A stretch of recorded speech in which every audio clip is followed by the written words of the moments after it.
And I'm delighted to welcome Professor Graham Moore. Graham is going to talk with us about the school systems, and Graham is a part of the Wolfson Centre for Young People's Mental Health at Cardiff University, bringing this thinking to us all this afternoon. So welcome to you, Graham. Thank you so much for agreeing to participate this afternoon and sharing this thinking with us. So I'm going to hand straight over to you. And as I did previously, I'll just give a nudge when we're getting close towards the end. Great, Carol, thanks for that introduction. So good afternoon. My name's Graham Moore. I'm a professor in the School of Social Sciences at Cardiff University. I've got a strong interest around child and adolescent health inequalities, and I'm working closely with Fran and others on the Wolfson Centre. So I'm co-lead on the Mental Health and Schools work stream within the centre, along with Simon Murphy. I've also been closely involved in expansion of the School Health Research Network across Wales in the past 8 or 9 years. More recently, I've been involved in some of the evaluability assessment work around the whole school approach in mental health in Wales, which I'll mention later. And I'm also part of a new research programme led by King's College London around school experiences and mental health amongst children with ADHD and autism. So today I'm going to be talking about schools as settings for action to improve young people's mental health, building on some of the things that Fran has said already. And we can think about schools as being complex systems, and I'll briefly touch on some of the challenges that introduces in thinking about how we bring about change within schools. And I'll introduce a brief history of whole systems approaches to health and wellbeing in education and beyond within Wales. In many respects, Wales has been a world leader in systems approaches to health and wellbeing. And I'll provide some of the policy context, some of which I think Sally has already touched on, for the Welsh Government's new framework for embedding a whole school approach into schools. So as Fran was saying, in contexts like the UK, which have comprehensive education systems, intervening via schools enables us to reach the vast majority of young people. And of course, there are caveats. Many young people in Wales and across the UK are taught outside of the mainstream school system. Often children taught outside of the mainstream system have a diverse range of additional risk factors, so we need not to lose sight of that and to ignore the needs of those young people. But for most young people in Wales and across the UK, much of their waking time is spent in a school environment. And historically, lots of school-based interventions have just, I think, seen schools opportunistically as a convenient means of reaching lots of young people at once. But to some extent, I think that often does miss the point, because as Fran was saying, schools are in and of themselves important environments which can have substantial positive and negative influences on young people's mental health and well-being. They provide opportunities for learning and personal development, social development, sources of important social relationships. We know, for example, that for children with less support at home, often their teachers become the most important positive adult role models in their lives, and that relationships with teachers can be extremely important for young people's well-being. So I think in line with Ottawa Charter principles, we can see school-based interventions not just being about delivering interventions to children via schools, but the goal of much school-based intervention is to change the system itself in order to optimise the potential health-enhancing effects of the school environment and to limit health-harming potentials. So alongside a growing literature around changing school environments to support young people's health and well-being, we've seen increasing recognition that schools have many features of what's often referred to as complex adaptive social systems, in that they're made up of diverse sets of actors such as pupils, teachers, pastoral support staff, senior leadership teams. The exact compositions of these groups are constantly changing. Each year's cohort of young people will be different to the last. Staff move in and out of schools quite rapidly, perhaps more so in secondary than primary schools.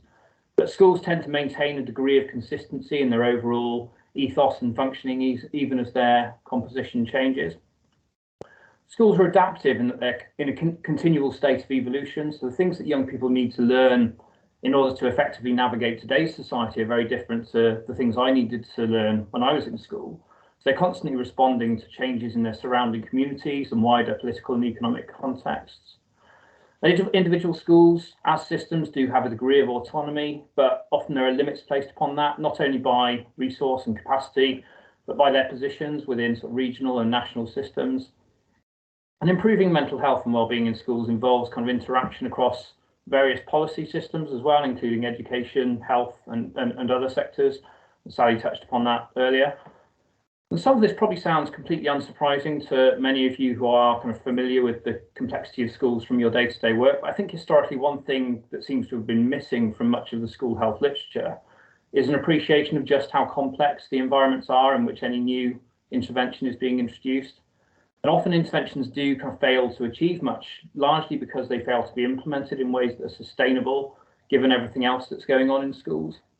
And I think obviously with the ongoing COVID-19 pandemic, schools have been very much in operational mode, just focusing on the here and now, and just keeping the doors open so they can meet the immediate needs of as many children as possible has been the priority. So thinking strategically about the future has been quite difficult at the moment.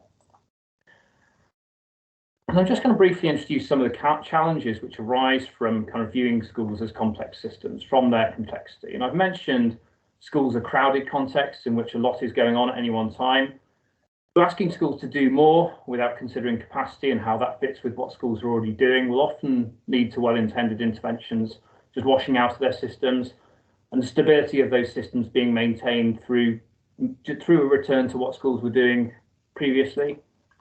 And in some of the examples Fran mentioned, we see that interventions which work in improving young people's mental health aren't so much about asking schools to do more, but they're sometimes about working with schools to review and update things that they currently do. So the inclusive intervention, the learning together intervention involved kind of a big focus on changing disciplinary procedures, for example. So understanding how interventions work when they're about changing the school environment is often as much about understanding what old practices are removed as it is about understanding what new ways of working are introduced. And internationally in education, there has also been a tendency for schools to be judged against quite narrow attainment-based criteria. And when a system's under pressure and needs to prioritise resource, there is this tendency that what gets measured gets done. And in England over the last few days, we've been seeing debate around whether schools should be ranked on exclusions to deal with kind of widespread practices of off-rolling children who are likely to underperform in their GCSEs. We're seeing movement away from the narrow attainment focus in Wales with implementation of a new curriculum, more diverse set of core purposes, including more focus than ever on supporting young people to become healthy, confident individuals. And our own work in Wales suggests that health and education aren't competing priorities, and that schools with comprehensive approaches to supporting health and wellbeing tend to do as well educationally, if not better than those which don't. I think researchers have tended to neglect the impact of health interventions on attainment outcomes, and I think that has to some extent allowed this notion of competing priorities to go unchallenged. It's kind of failed to provide assurance that you can focus on improving health and wellbeing without compromising on attainment. I think if we acknowledge improving mental health is an important goal for schools, but the schools have limited resource and capacity, a key question is which interventions should schools adopt?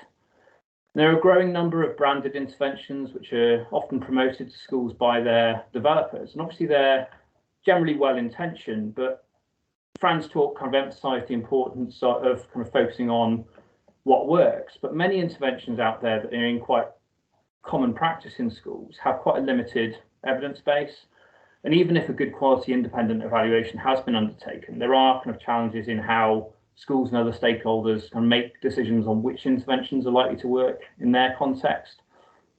And obviously for every ineffective intervention to which schools dedicate resource, they lose the capacity to deliver things which might work. So there is a huge opportunity cost to selecting ineffective interventions.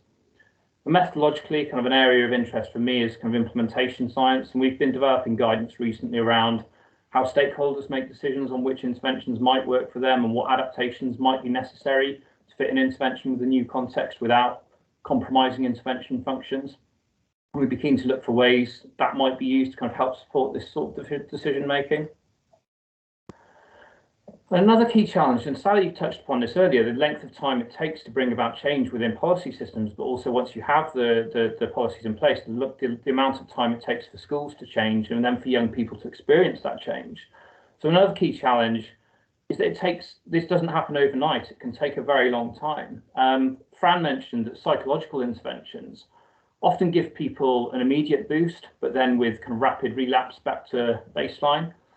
But interventions which aim to change complex school systems at a more fundamental level often do the opposite, perhaps because it takes time for change to be embedded, but also perhaps because it then takes several years for new cohorts of young people to experienced their school career under a reformed environment. So Fran mentioned the inclusive trial, and at 2 years follow-up, there was no evidence of effect of that intervention. Had the team stopped there, it probably would have been kind of added to the scrap heap of ineffective interventions, but they made an upfront decision to follow up in the longer term, recognising that change takes time. So at 3 years, there were convincing effects for bullying, mental health, positive well-being, substance use, contact with police. So I do often wonder kind of how many interventions, which could make a huge difference to young people's lives, do we throw away because they didn't work fast enough? Another thing that the inclusive trial demonstrates well is how interconnected many of the issues challenging the well-being of young people are. So there's huge literature out there on single risk factor interventions. I don't think that that's necessarily been helped by the persistence of kind of medical model approaches to evaluating social interventions, in which there's an expectation that interventions will have one clearly defined single primary outcome. And there's a tendency to kind of take an intervention that's worked for one outcome and adapt it for another and then another. But in reality, in the real world, kind of what school's ever going to have the capacity to deliver one comprehensive intervention for every individual issue that their learners are facing? So the inclusive trial is an example of an intervention which targets common causes of a diverse range of well-being related outcomes. And we know, for example, as Fran was saying, that if we improve young people's sense of belonging to their school community, this will be beneficial for their mental health. In doing so, we also strip away the need for young people to engage in alternative and counter-school forms of bonding and identity like smoking.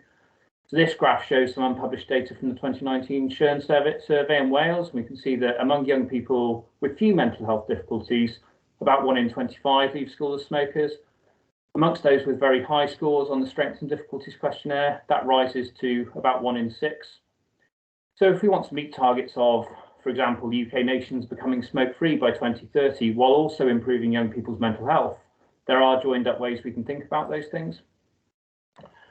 So Wales has a long history of adopting complex systems approaches to public health, including, but not exclusively, via education systems. So the Welsh Network of Healthy School Schemes, for example, was launched in 1999 following the 4-year pilots of the European Network of Health Promoting Schools. And a network of regional healthy school coordinators works with schools to help them in kind of embedding health and well-being into schools and becoming healthy schools. Wales has made some of the strongest policy commitments to moving towards consideration of health and well-being in all policies, for example, via the Wellbeing and Future Generations Act. And in this context, the past decade has seen increasing movement of mental health, and in particular, young people's mental health up the agenda. And this is by no means a comprehensive overview of key developments in this time, and there will be people on this meeting who have been far more involved in some of these developments than me. But the Welsh Government's 10-year cross-governmental strategy, Together for Mental Health, was launched in 2012. Together for Children and Young People programme was established in 2015. In 2018, the Mind Over Matter report focused on the kind of step changes needed in emotional and mental health support for children and young people in Wales.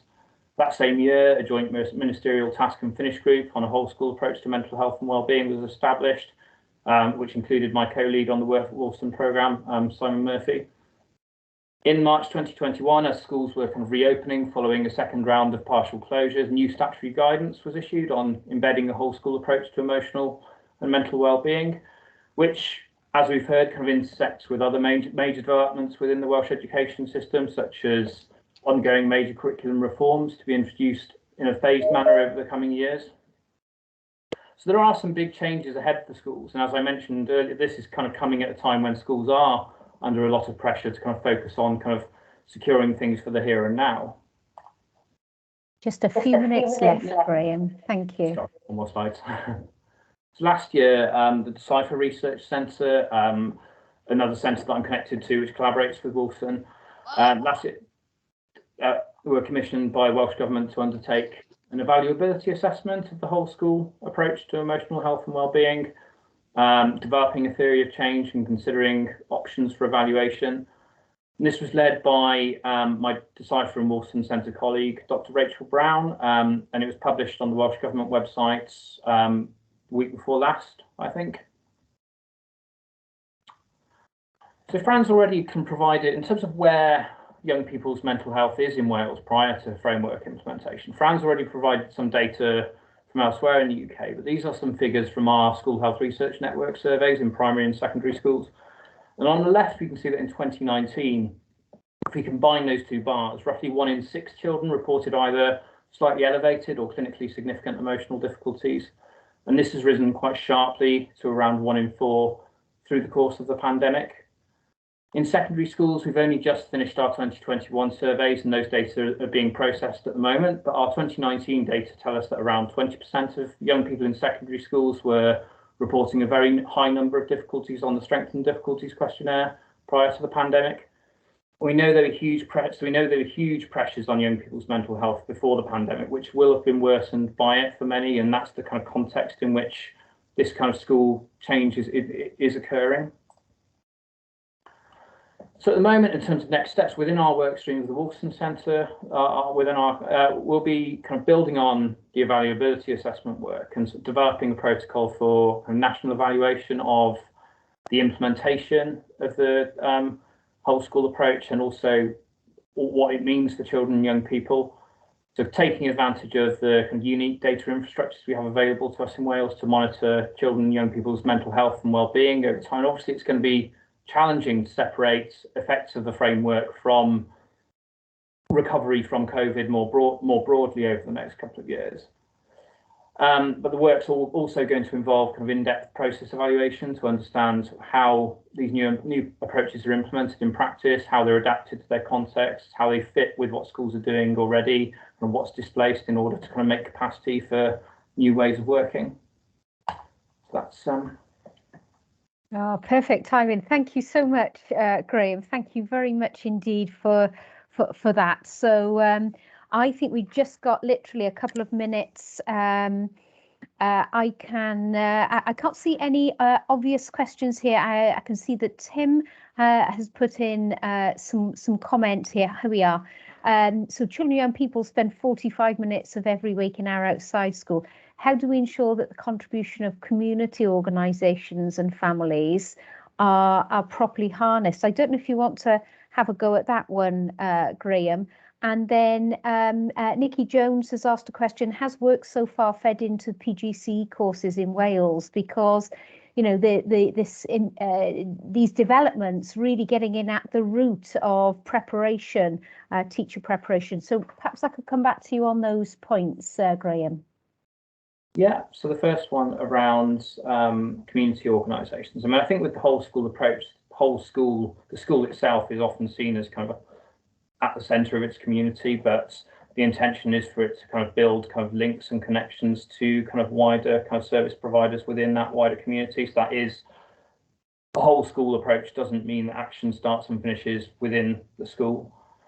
In terms of the second point, I believe that there are kind of revisions that have been ongoing for the PGCE. I mean, it is challenging because obviously schools are going to be undergoing these major curriculum reforms from next year as well. So obviously teacher training has had to be updated in order to kind of reflect some of those changes, and that won't just be through PGCE, but also through continuous professional development, because otherwise you'd have to wait kind of decades until all of your teachers were kind of trained in the new ways of working. My wife recently retrained as a primary school teacher, and she did that just before the new curriculum was launched. So she'll be kind of learning new ways of working, having just trained under the old system. But yeah, I mean, I don't have a lot more to say on that one. But yeah, lovely. Thanks, Graham. And I think that question from Nikki draws to my mind, which is probably a whole other seminar session, well-being of teachers. Certainly in the NHS, our big focus has been on well-being and engagement of healthcare professionals, leading to better outcomes for health.